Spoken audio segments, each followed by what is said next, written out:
They say this the man who sold his soul to the devil, man. Now I'm open to all type of shit. I'm open to hearing shit, to all type of information. I think selling your soul is doing some shit that you don't believe in. So doing some shit that you don't really approve of, but you do it for some fame, for some money. You do it for some type of gain. If you do it for something to like propel you up or some shit like that. And if you do something that you really don't believe in, and you really don't fuck with this, or you really don't want to do it, is you against doing that shit and you do it anyway for some type of benefit. That's what selling your soul is to me. But we're gonna see what this nigga talking about, what this guy talking about. But we're gonna see what this guy talking about, cause he's saying Robert Johnson sold his soul. Lil Woody Woo will never sell his soul. Lil Woody Woo ain't gonna do nothing that he don't believe in. You feel me? So you say some shit like that about a dude, about a guy, you better have some hard folk. You better have some facts. You better come with a book, some receipt, or proof or something. You better come with something. Let me see. That's hey, yeah. You better come with something, or some proof. So we're gonna see what he talking about. He a musician, I assume.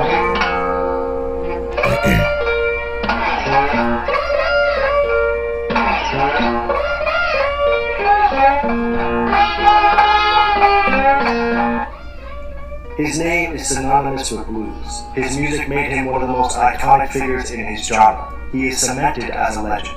And yet, very little is known about Robert Johnson. Facts, because I never heard of him. 29 songs, 2 verified photographs, and hundreds of unanswered questions. Johnson's life, his story, and his artistry is wrapped in mystery to this day, but his music resonates with millions. However, Johnson wasn't always a brilliant musician. In fact, he was considered to be relatively untalented, even up until his early 20s. Allegedly, he improved rapidly on the guitar, so much so that a legend was born that Johnson sold his soul to the devil so that he could become a master of the guitar. Johnson passed away. Let me pause this shit, man.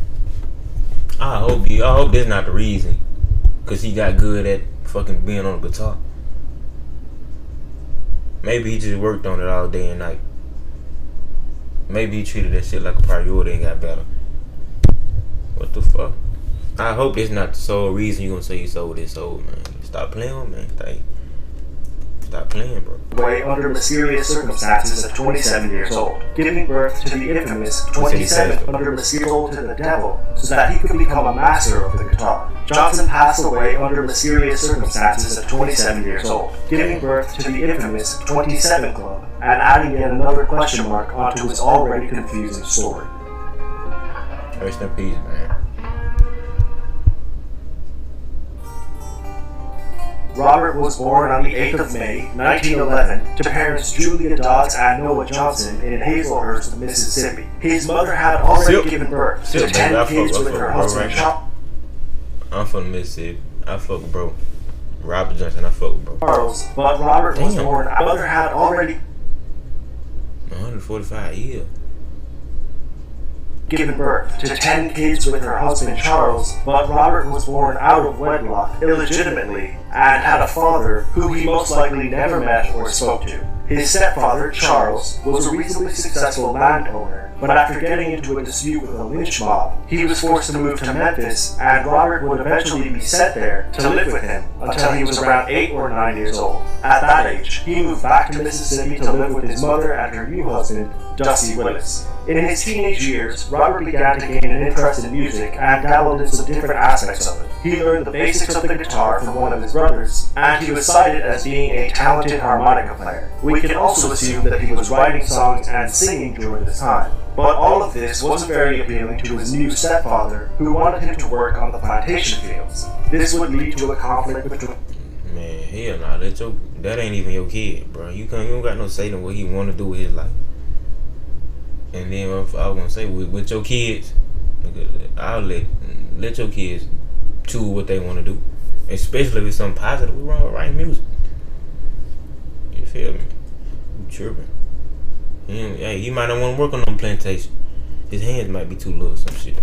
Between the two, and while he was still a teenager, Robert would try to find his own freedom and independence. This started when he was 19. He married a 16-year-old Virginia Travis on the 17th of February. He married a 16-year-old?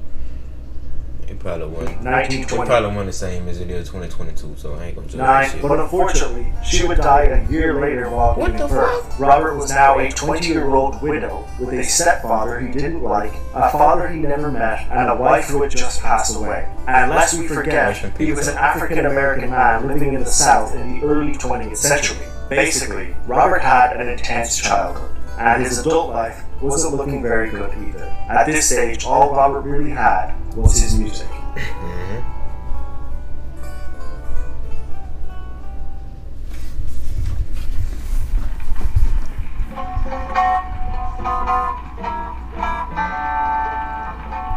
It was around this time that legendary blues icon Son House moved to a town that was near where Robert lived.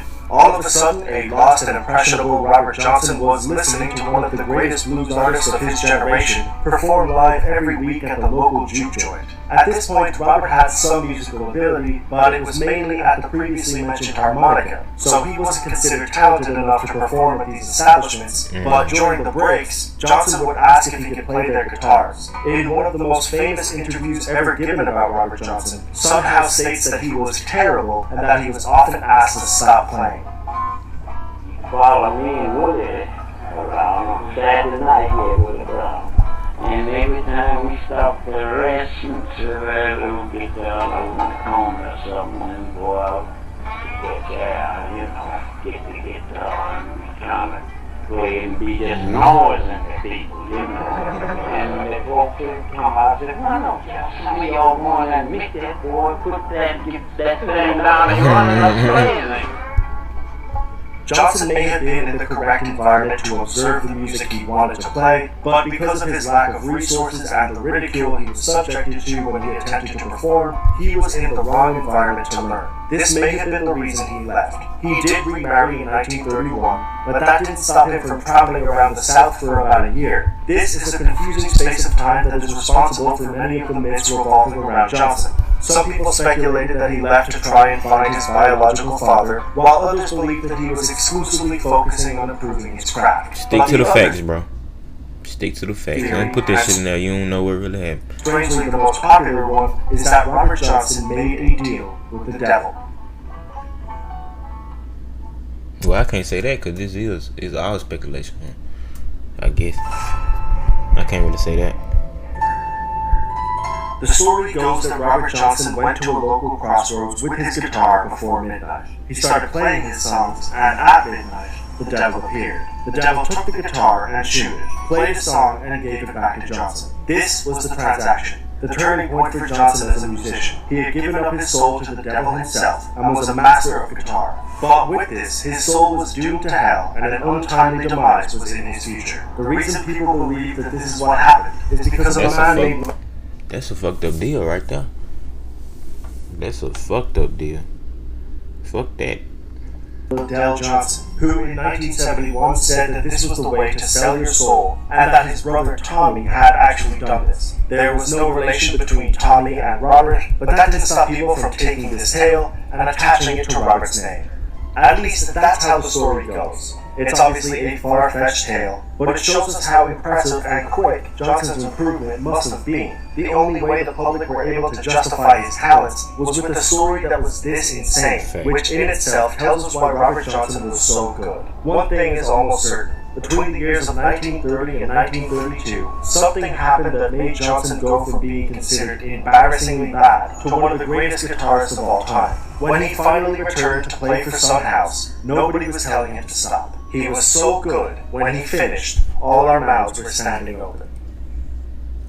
Johnson took his new talents and began traveling with fellow artist Johnny Shines, where he improved his craft even further. But he still hadn't recorded anything, and his talents were being wasted. It was the mid-1930s, and his second wife had passed away. Johnson was determined to record and make a name for himself. He went into a man named H.C. Spears' store, who worked for the ARC record label. Finally, in November of 1936, Johnson was in a studio recording the first of his almost 30 songs. He would continuously return to record until the summer of 1937. He made okay money doing this and had amassed a small but loyal fan base, but Johnson wasn't a household name by any means. His music had some dark undertones. Songs like Me and the Devil Blues, If I Had Possession Over Judgment Day, Hellhound on My Betrayal, and of course, Crossroad Blues. Dark themes like hell, the devil, and death were prominent in his music, and this did nothing but add fuel to his already dark image. But this was par for the course for blues. These weren't new thematic explorations, they were cemented attributes of the genre, but people emphasized Johnson's dark lyrics to add to the narrative, even though there were hundreds of similar acts doing the same thing. Regardless, the recordings were done, and unfortunately, that would be Johnson's entire discography,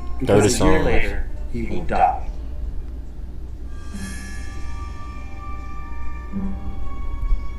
On the 16th of August, 1938, Robert Johnson, aged 27, was found dead. Very little is known about the specifics of his untimely demise. In fact, the actual date he died wasn't discovered for another 30 years when music journalist Gail Dean Wardlow found his death certificate. It didn't have any cause of death, so we weren't given any answers in that department, but of course, there are theories. The first theory, which is the most plausible and the most boring, is that Robert died from untreated syphilis that he had inherited from one of his parents. It was a common problem for low-income families at the time, and it's entirely possible that Johnson was a victim of this. But if you haven't figured it out yet, nothing is ever black and white with Robert Johnson. And as you probably expected, there is a second theory, that Johnson was murdered. Johnson had been performing for a few weeks at a country dance that was only 15 miles away from where he was found. Allegedly, he was flirting with a married woman at these dances. Her husband gave Robert a drink, but Sonny Boy Williamson, a fellow musician and friend of Johnson, slapped the drink out of his hand and told him that it was dangerous to accept drinks from unknown people. Johnson was angry at Williamson for doing this, and he accepted a second drink from the husband, which he did conceal. Williamson wrote an account about this, and he was a well-respected figure of the blues community who had a confirmed association with Johnson, so it is entirely possible that he was telling the truth. Whether Johnson was actually poisoned is a different story altogether. However, Robert Poison for flirting with his wife. Hey, don't play with nobody wife. Don't play with nobody woman. A notable blues researcher claimed that he tracked down the man who killed Johnson and actually got a confession from him. He declined to reveal the name or release the confession, which seems like a strange thing to do. If you were a blues researcher and found out who killed one of the genre's biggest icons, it's very strange that you wouldn't release that information. But these accounts and statements have made this second theory more believable, and a lot of people do believe it to be true. Either way, the end result was the same. Johnson had passed at the young age of 27, with very few answers as to what happened, concluding his already insane life with an ending that was incredibly unfortunate and untimely, but morbidly fitting for such a mysterious and interesting character. Some of his friends, associates, and peers wouldn't find out about his death for a long time, not until they looked for him and realized through word of mouth that he was gone. It seemed as if Johnson would fade into obscurity. For 2 decades after his death, he remained a relatively unknown figure in the music world, but in 1961, Columbia Records released the album, King of the Delta Blues Singers, a compilation of Johnson's work that would achieve immense success and bring his music to a wider audience. It was widely considered to be one of the greatest albums of all time, and it solidified Johnson as a blues legend. He was finally recognized, and while he wasn't able to enjoy the fruits of his labor, the world could enjoy his work and admire his greatness. His dream of becoming one of the greatest blues artists of all time was finally realized.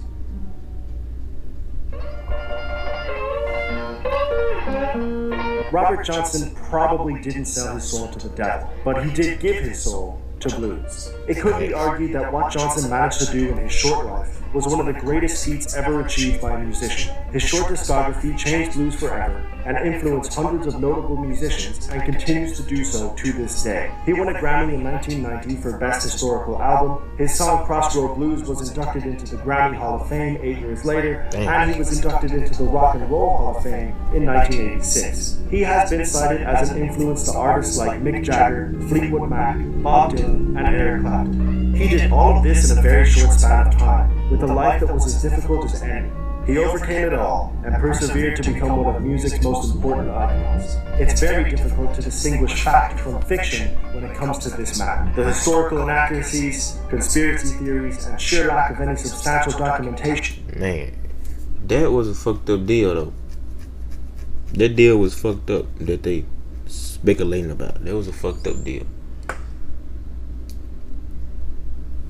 But man, he didn't get his flowers until 30 years after he was dead. But he still got him, man. But he didn't get to enjoy him, man. Like, and why when people here, they need their flowers while they here. They need their flowers while they here. But man, that's it for that video, man. Robert Johnson, man.